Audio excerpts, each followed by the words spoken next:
Здравствуйте! В древности и вплоть до конца 18 века было известно лишь 7 планет. Это Солнце, Луна, Меркурий, Венера, Марс, Юпитер и Сатурн. Эти 7 планет образуют так называемый септенер, то есть планеты, видимые невооруженным глазом. Название планетам подарил Древний Рим, хотя до римлян имена этим планетам давали и другие народы, и древние греки, и ученые Вавилона.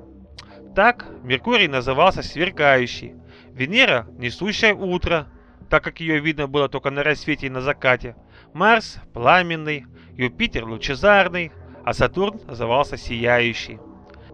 Примечательно, но до древнегреческих астрономов утреннюю и вечернюю Венеру считали разными планетами. В понимании ученых Птолемеевской эпохи, это период с 4 по 1 веков до нашей эры, планеты вращались вокруг Земли по идеально круглым орбитам. Доказать, что на самом деле это Земля и остальные планеты вращаются вокруг Солнца, удалось лишь в 17 столетии по результатам наблюдений Галилео Галилеевым, первые в мире телескопы. С этого момента началась история профессионального изучения состава Солнечной системы, а не просто космоса.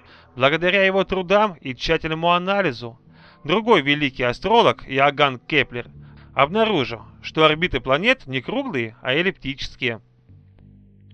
В древности планеты тесно ассоциировались с алхимией и установили некое соответствие между планетами, тогда их называли светилами, и 7 известными в древности металлами. Каждому светилу соответствовал определенный металл, которым оно управляло.